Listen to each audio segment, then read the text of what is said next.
Hi, welcome to Indie Games Weekly. What games are you playing this week? This is the podcast where I talk about all the new games that have come out and basically we just go through and see what's happening in the indie world of games. This is episode 2.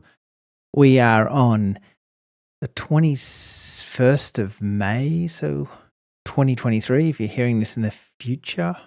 Hi to you too.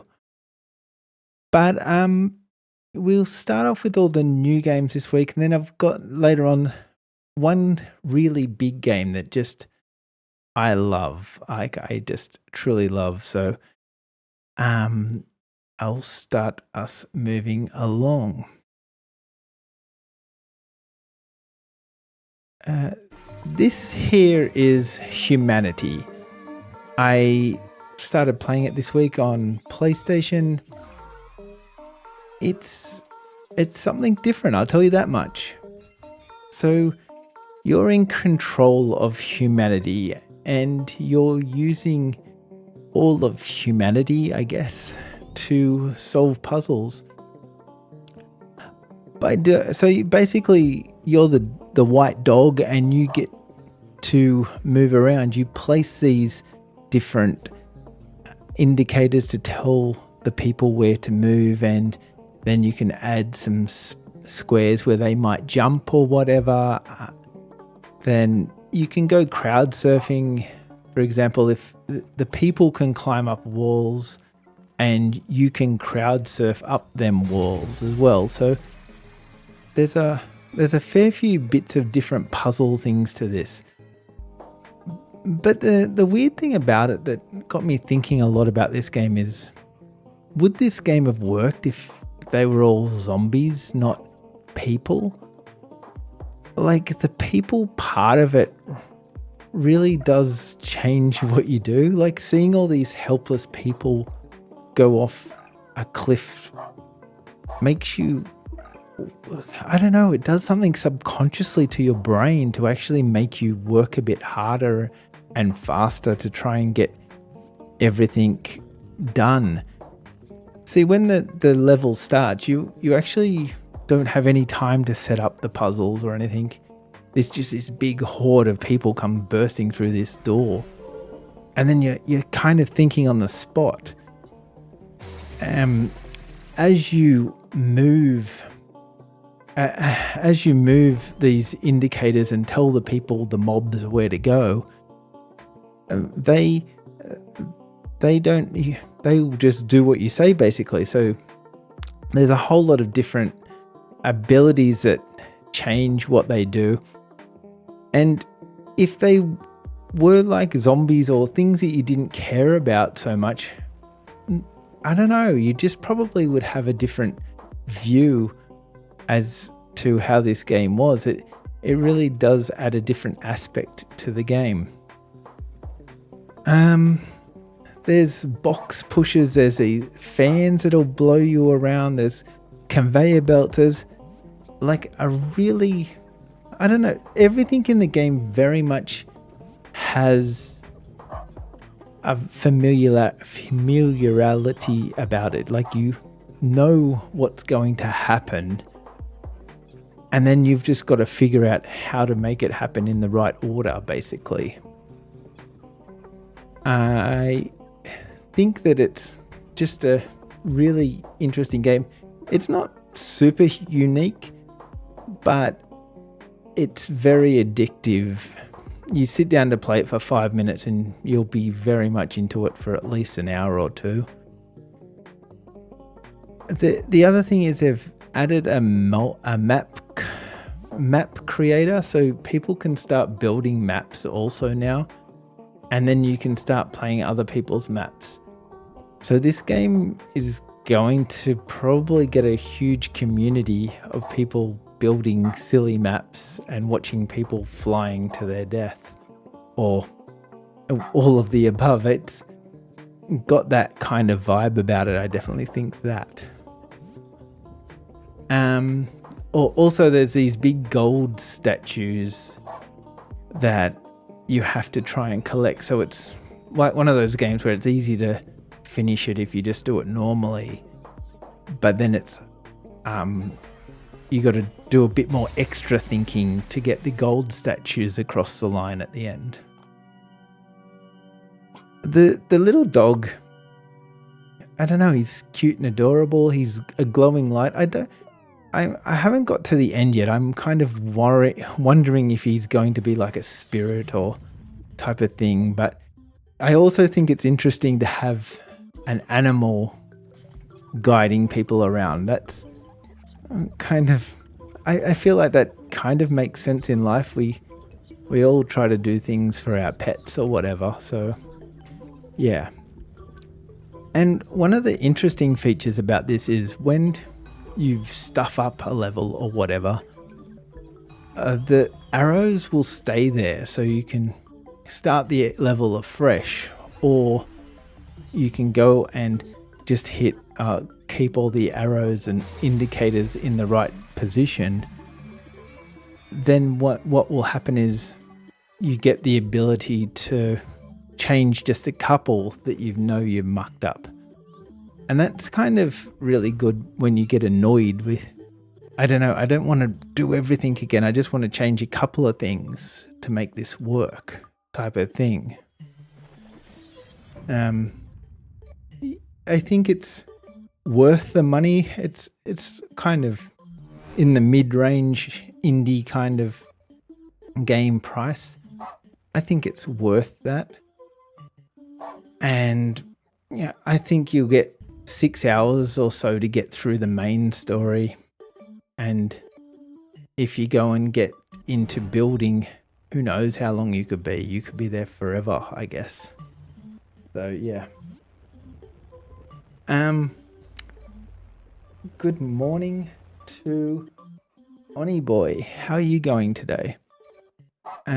This is Humanity, and yeah, interesting kind of game. So that is that game. I found it very, I don't know, I love a puzzle game, so I was into this for a fair time. And yeah, let's see what we got now. So next up, as I drink my water, we're going to go to the Boba Simulator, which is like a little tea shop, basically, that you know those Boba Ball teas or whatever you call them. And it's pretty simple. You buy ingredients, you make tea, and then you sell the tea. Repeat. The thing is, you got to try and grow your business. In this game, you spend basically you either run out of your ingredients through the day, or you run out of day, one of the two. And at the end of the day, you can use the profits to then invest it in upgrading parts of your shop, where it could be your marketing, it could be how to keep the crowds controlled or whatever.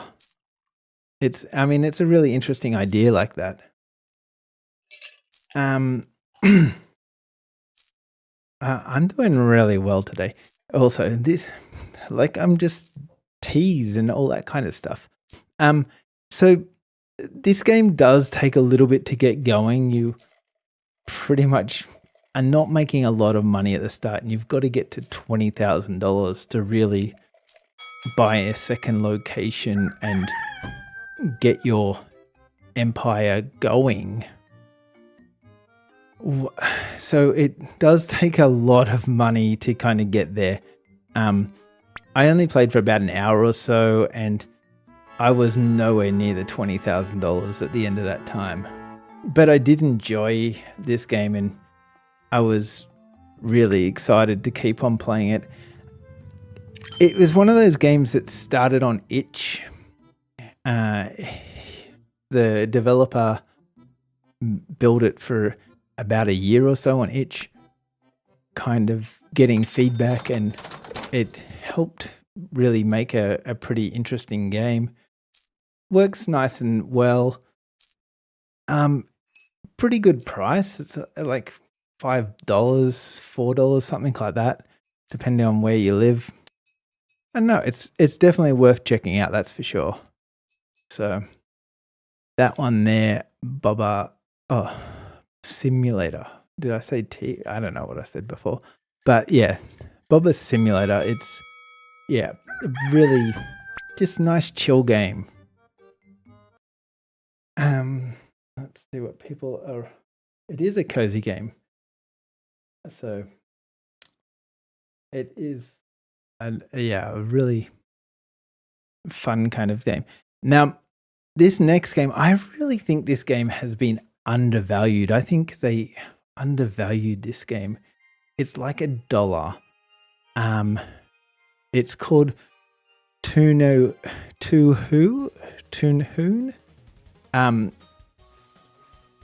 It's basically this survivor game, and you're not doing any fighting in this game. All you're doing is trying to avoid things, and it auto fights for you. So as you run around, it just automatically like swipes this way with your sword or whatever until you build up this green bar at the top. Once the green bar at the top is filled up, then you get to add different weapons to your repertoire, so to speak, and they will help you do more fighting, getting bigger green bars. So it's kind of like this, what do you call it? Click, those click buttons games where you just overly clicking all the time. But you're not doing that. You're just walking around. It's like a walking simulator kind of thing. Avoiding simulator, I guess. It's so well done. It's just really nice, and just all the enemies just keep coming, and you kind of get trains of them and go around in loops to try and go and get your little green bar filled up. I really enjoyed playing this a lot. I said, I think it should have been at least $5. Like, it's the kind of game you could play many times, and just see how far you get each time, like on a time trial thing. You got a few characters and stuff to like choose from at the start, so that's pretty cool. It's definitely really good. I don't really have a whole lot more. I literally, once you work out that mechanic, it just blows my mind, because at the start I was just pressing over and over and trying to work out how come I'm not chopping or anything like this. Why is it not hitting in the right direction? And then I realized that it's all automated, and that just changed how you play the game, and I found it fun.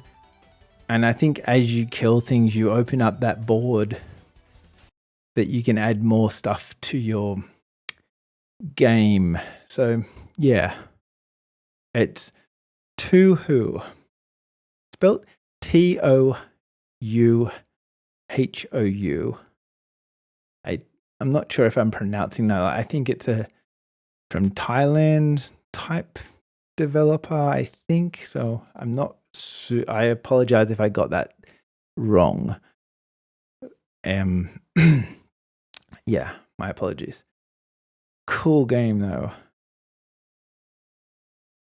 And next we're going to get on to well, we might get on to this one after we have like a 5-second. No, we'll do that in a second. I'm getting all confused. I'm trying to podcast this more, so I've got more talking points and things. But we'll do that. We'll get through all the games, the new games, and we'll do some talking about some other stuff. I'm getting there. So Drift is the next game. That is this game. it's basically Minecraft in outer space to some extent. You're trying to build a space platform, but you're trying to float around and pick up all these meteors, and then you get the resources from them to be able to build your craft. It's really, I think at the start, in one letdown I would say in this game is the oxygen is quite low for trying to figure it out. You're gonna die, I would say, the first couple of times you play this game. The good thing is that you don't lose all your stuff. It's kind of just sitting there so you can come back and get it. So there's the good and the bad.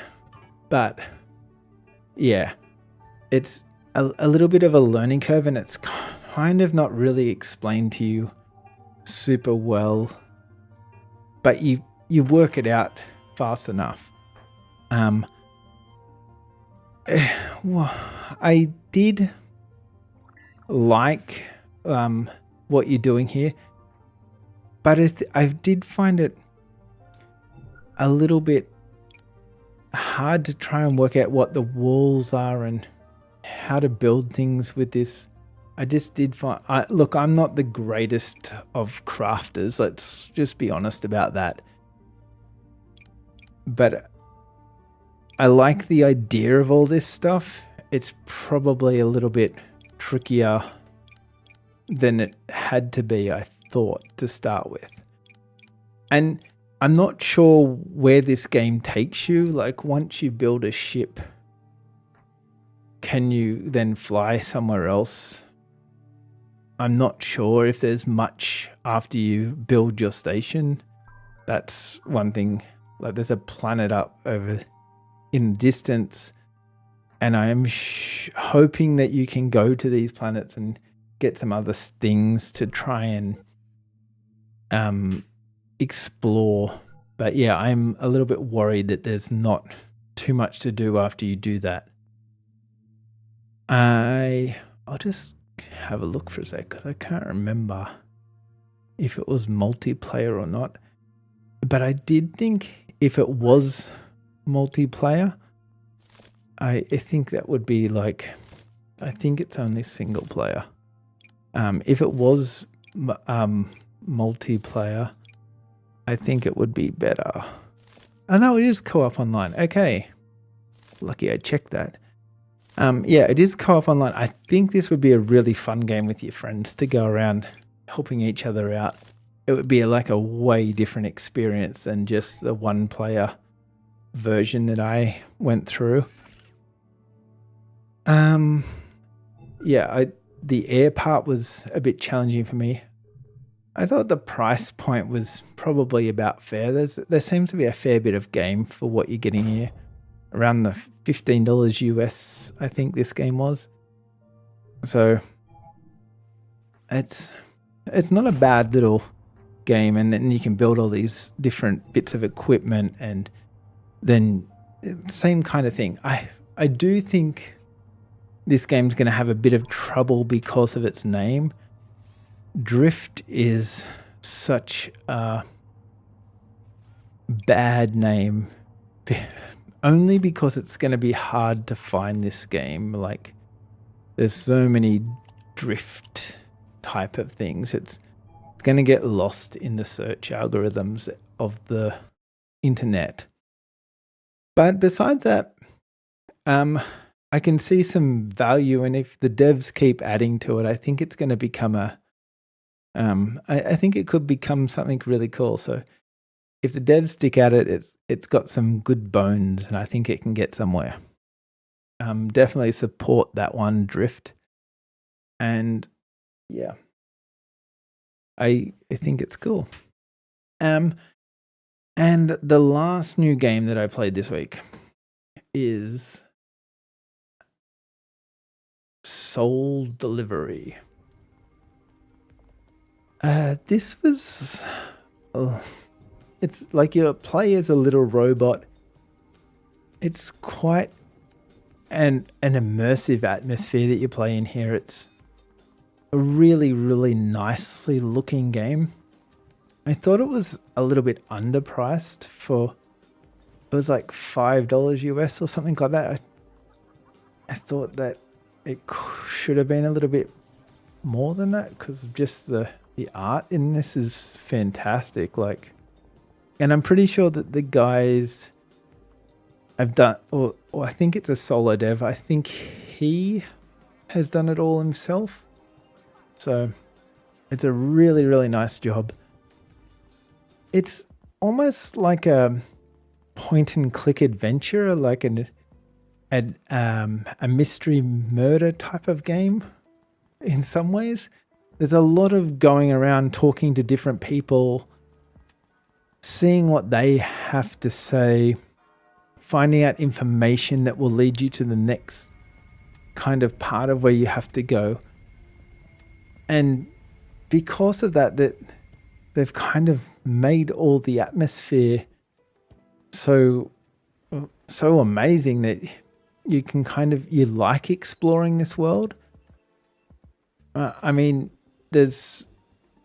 I think in this part that I was playing through, there was about 4 scenes, and yeah, like I went up and down here, and there's all these little shops and arcades you can go into, and different things to have a look around, libraries, and everything is just really engaging. Yeah, like I'm still kind of like I was a little bit lost on where I had to go. Like I was giving it a bit of a quick play just for the show, to be honest, and I was more blown away with the atmosphere. Point and click adventures are not necessarily my thing, and I thought this was more of a 2D side scroller. So it gave me like a way different impression from all the trailers and that were about the game. So it wasn't a bad surprise. It was just a completely different game to what I was really expecting. I was like, this is way more game. There's like a super in-depth story and that going on. So lots of figuring stuff out that you can really sink your teeth into that kind of stuff. I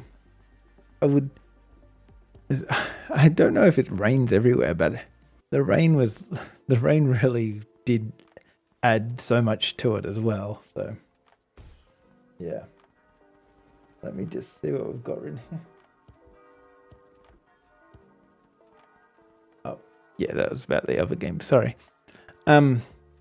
Yeah, so anyway, that one there is called Soul Delivery parts 1 and 2. So I'm not sure if there's more parts coming to this game as it gets developed, but yeah, Soul Delivery, I think it's really, really, really sweet looking. Maybe each part will be like another couple of dollars or whatever. So maybe that's a strategy of how they're going to sell that game. I'm not really sure, but yeah. Back to the chat now.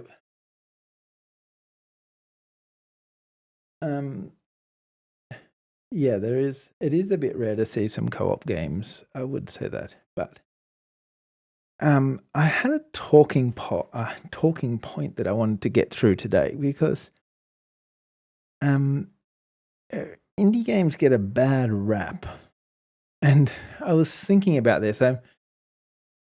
Why do they get a bad rap?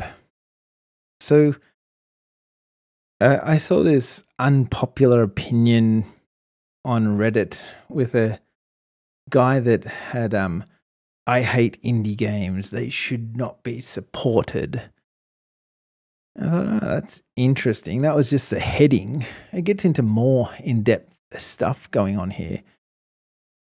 Indie games feel so empty. They're always have little content to no content for what you pay for. People always say support indie developers. But let's be real. Indie devs are not as good as AAA devs. Well, we'll get through this whole thing before we start commenting on this. But games which the games which are done by bigger teams are better with graphics and content than any indie game.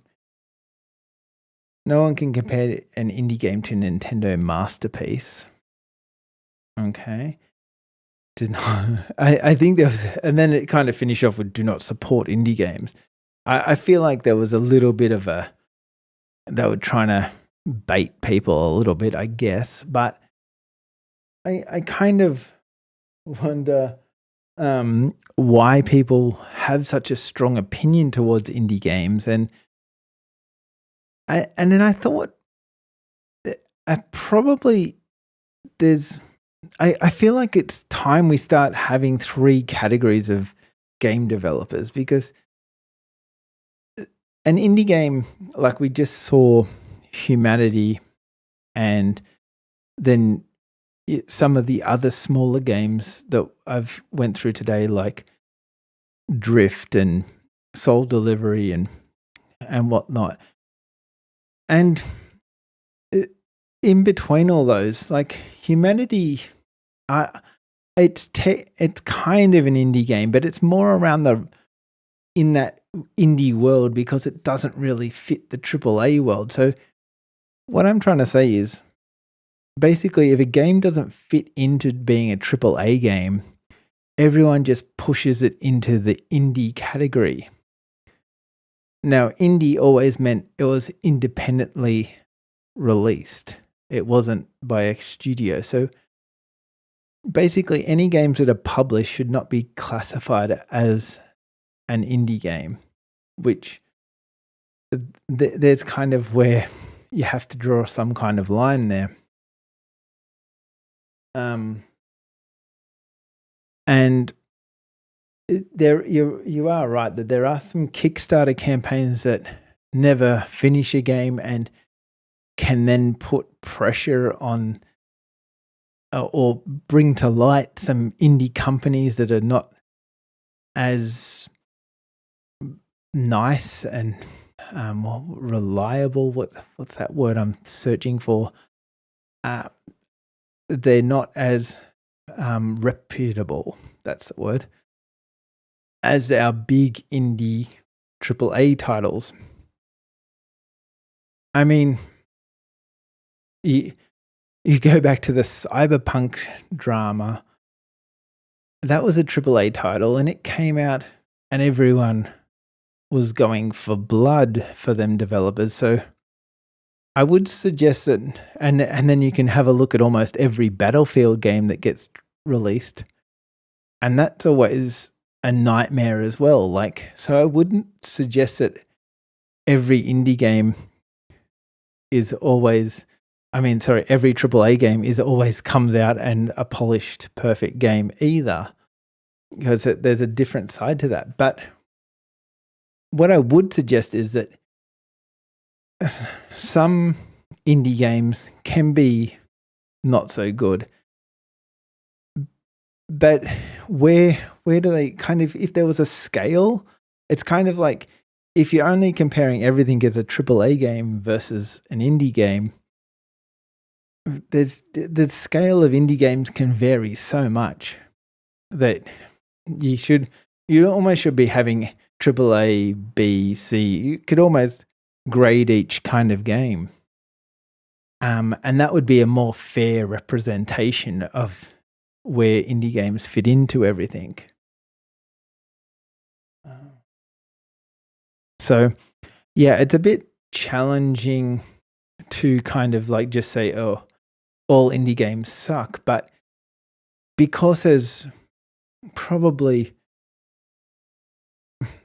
you would say that 90, maybe 80 to 90% of AAA games are reasonably successful and reasonably don't come out with bugs, so they have a better reputation, where you'd probably say that only 50% or less of indie games that come out not so buggy, not so well polished. And I think that's where, because there's a lot more indie games, everyone kind of grabs onto the bad indie games and pushes them into with the good ones. And I feel like if I can do this show for longer and other people promote all the good indie games, maybe we can get rid of this stigma that is associated with these games.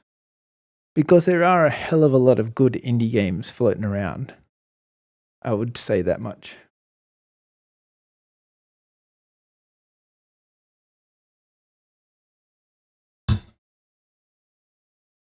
Yeah. And also I would say that if we didn't have indie games, we probably wouldn't have any imagination in games anymore. We'd basically be left with Call of Duty, Mario, Zelda, and Assassin's Creed coming out every couple of years. And I don't think that world would look very good either. So you need indie games to kind of keep evolving the gaming industry. The other thing is, back when Atari first came out, and even before Atari, when there was a personal computer first came on, all of those games were basically independent games, like the first Wolfenstein. And then they got popular and built themselves into a company that many people admired. So they kind of went from indie game and then worked their way into being a AAA game. I don't think game companies start as AAA companies. So there's another way to look at that too.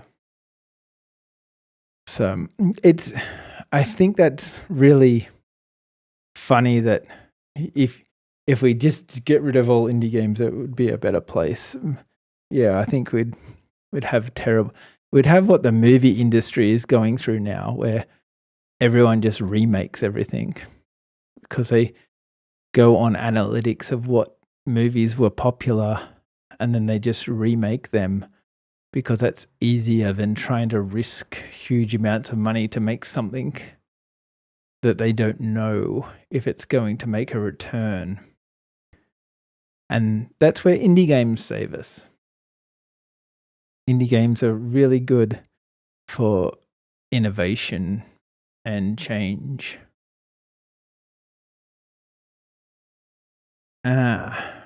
Well, that's my speak on that.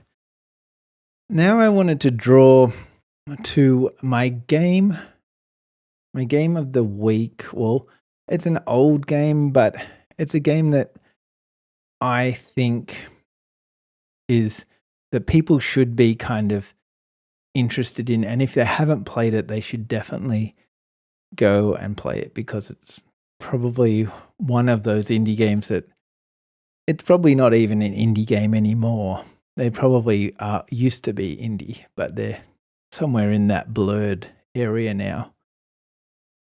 So this game is called what's happened to my game? Why is it not work? Oh, yeah, turn that off. Okay, this game is called Kingdom Two Crowns. I got that little muck up in there. So what is this game? This game has got so many mechanics and differences, and I'm going to go through the whole lot where it's a bit of a yarn on all of this. But basically, it's a 2D game, and you can go left or right. A platformer. You can't jump. You can't do anything except go left and right and buy things. All you are is a purchaser on a horse. Well, you're a king, so you start getting everybody to do your bidding as you pay for it. And so it's a resources game that is basically you'll pay a person to come and join your clan, and then you'll supply them with the necessary equipment to build things, or archers that can go ahead and do some shooting or like defend your little kingdom. And it's quite an interesting game. It makes some really, really interesting points, but we'll get to that in a minute, about our own society. I think it does that. The graphics in this game are quite unique too, because they have this huge mirror that reflects everything that happens in the world, which is the actual river or lake that's right next to your platform that you're playing on. So I haven't even spoke about the bad guy yet, which is this alien type creature. And when you start this game, you will start by starting a campfire in the middle of nowhere, and then you'll attract these people to join your party. It becomes like a township, and you start having the merchants that you keep paying these merchants to keep them. They'll keep supplying weapons or hammers or sickles for your farmers to keep on farming. Now, you've got this little town basically in the middle of your left and right axis. If you go all the way to your left, you're going to run into the ocean. And if you go all the way to the right, whichever, it's opposite. It can be either way. But one way is all the way one way, one direction will be the ocean, and all the way the other direction will be the mountain ranges. And inside that mountain range is where the alien, I don't even know what they are. There's just like these purple blob things that they will reside in this mountain, and you have to basically build up your town big enough that you can get some giant bombs and go in there and blow them up and get rid of them from the land, so you can own the land basically. So it's all about decision making, this game. I love how so if you have one little guy that you give a sickle to, and hang on, let me just start that again. I got all confused. There'll be like these guys that are in a tent just outside of your town. Now you can chuck them $1, for example. This is based on this is my decision-making story, back to that. And so you can chuck these little guys $1 that are in their little tents outside of your town, and they'll come into your town and pick up a sickle. Now the decision-making starts with, if they're on the right side of your town and you give 2 of them $1, so you've got 2 guys traveling into your town. If you have all of your arrows, your archery bows filled up, they'll both pick up an archery bow. But if you have one archery bow filled up and one hammer, one of them will pick up the archery bow and the other one will go and pick up the hammer. So when they come into town, you've basically got to have them, you've got to choose on how much you fill up each of these hammers and all that type of stuff, so you can get the right amount of people doing the right tasks for you. It's not as simple as, they'll just sort themselves out. They won't do that.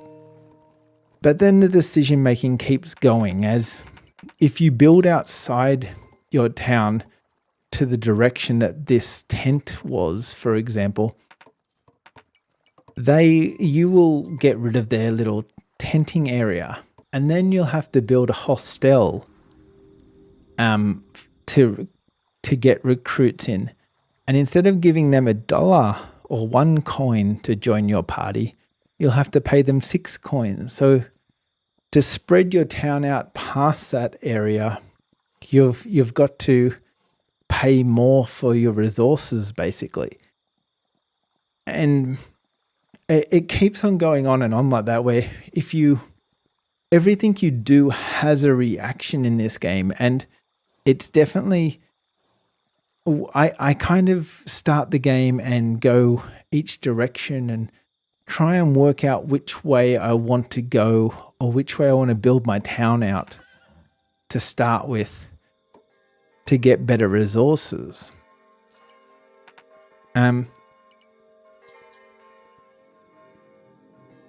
This game is a very, what was I going to say? Damn, drinking water stuffed you up. This game is all procedurally generated. So every time you start the game, the trees and all of these type of things will just spawn in. And so you don't know which is the best way to travel in on these two directions. Because, see, if you want to build a stone town, you've got to go and find the mine that will make you the stone, where you'll be able to get the stones from the quarry. If you want to turn it into a brick town, then you have to build the mill to make the bricks and all that type of stuff. But you don't know if it's this way or that way. So if you build out that way, you might just destroy some of the resources you want and make the game more difficult. It's a very, very interesting game like that. And it comes down to that you get different animals to ride as well. Like you can get this large bird, a bear, different horses, and all of these animals have different abilities. Like my bird will go faster for a longer period of time. Like I don't know what you call those running birds. If you know what that is, type that in the chat, but that's just something I don't know. There's like a lizard that will blow fire. So some animals are slower moving, but better at helping you keep back the enemy. So depending on how you want to play the game, depending on what you want to do to help you along that way. I would also suggest that this game links me very much to how we are as a human race. Because when you first start this game, you think it's amazing. Some of the visuals, and you look at the trees and the forest, the way it's built up, and it's just this lush forest that's beautiful, and I don't know, it's just exciting to explore. And what do? We go and knock all that down, and then we build our civilization in there. And as you do that, this is one of those games that actually gets almost less pretty the more you play it, because you've knocked down this beautiful rainforest to create this basically barren land. And I think that kind of speaks to how we are as people. So I find it fascinating that it does that. One thing with the river as well that's next to you, as soon as you have too many coins, because you have this coin pouch that can only carry, I don't know, maybe 100 coins or something. As soon as you have too many coins, it'll fall out of your coin bag and start falling into the river. So you start then dropping coins on purpose to make sure that other people will pick up the coin so you don't waste money. But it just, there's so many things about this game that really relate to how we are as people. It's crazy how we're always about the coins, and even these blob things that we're killing, I don't understand why we're killing them. Like, yeah, they're trying to get our civilization, our little town away, but from where I'm sitting, it looks like they were there first. So we're almost invading their land, but they're kind of taking, they're kind of like trying to take their land back, and we're like, nah, that's a kind of what we're doing. But yeah, I don't know. There's so many things built into this game like that you can kind of pick up your everyday life and think about this game to be similar like that.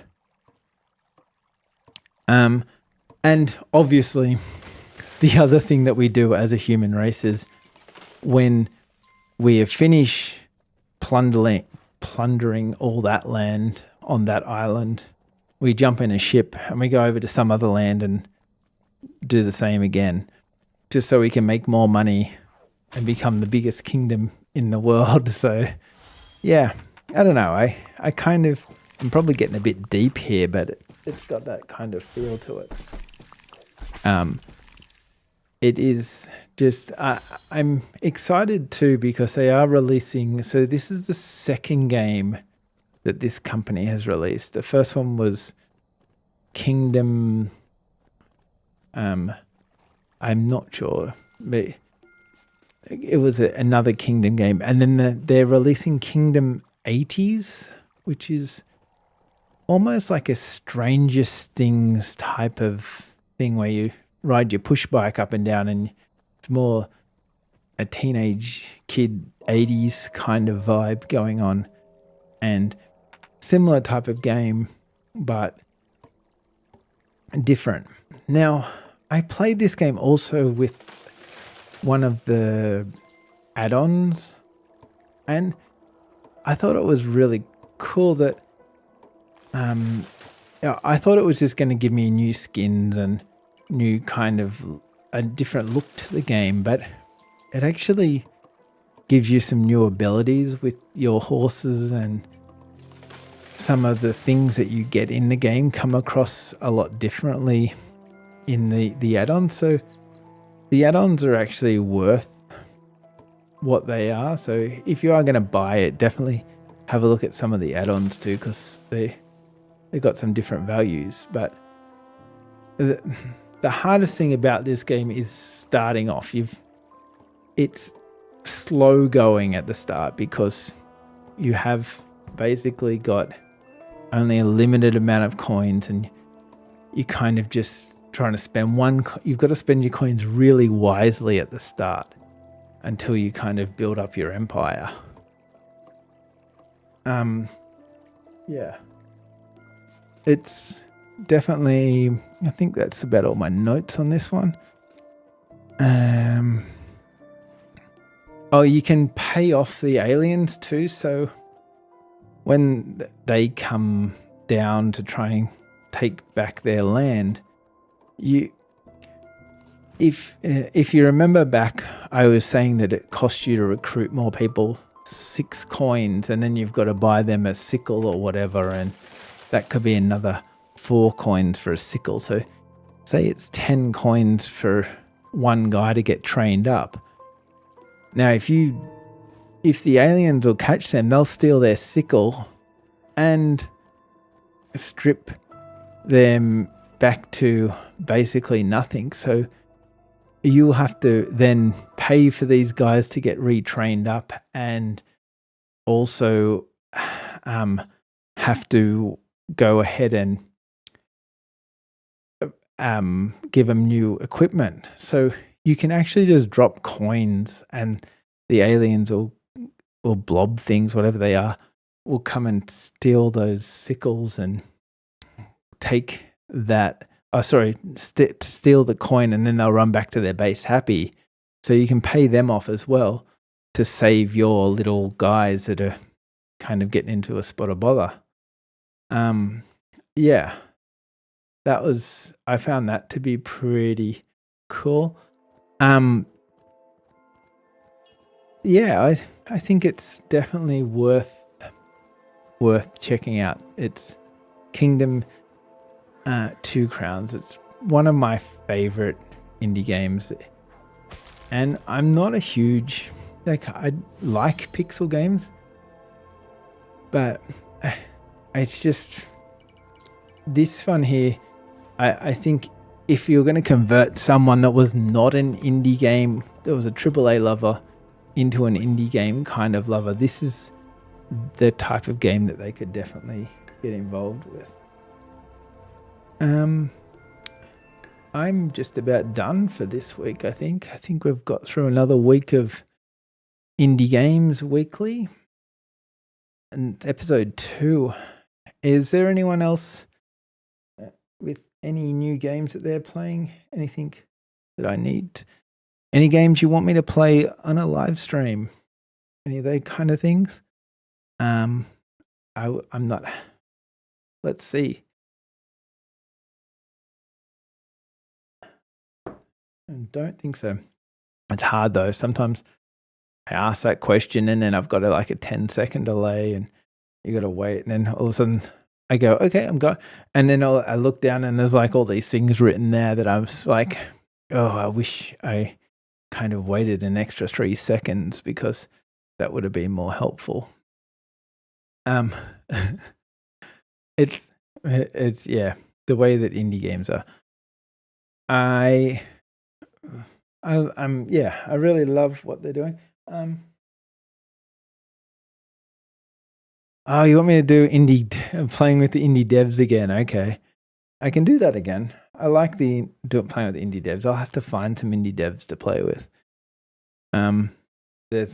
I go and play through some games and they talk about the insight into the games. Yeah, we'll get into that. Might be as we build this channel back up to something. I think that will work out nicely because, yeah, playing with the devs was something I did a while back, but I am planning to bring some things like that back. Okay, I can deal with that. That'll be fun. Anyway, I hope I've made it more podcasty this week. That's why I'm trying to make it more chill, have some more talking, those type of things. I'm also getting back into this live streaming stuff, so it's a bit challenging. It's not hard, but when you haven't done live streaming for a while, you come back to it and you go, oh, there's so many buttons. What am I going to press? It's a bit challenging, but I'll try and get back into doing more and more and getting back into this part of it. I love this, so I'm going to go. If you want to talk, I'll probably pop into Discord for a bit and chat some fun stuff. If you're in the Ready Bush Discord, you can chat indie games and all that stuff. That'd be cool. Otherwise, leave a comment and subscribe, and I will talk to yous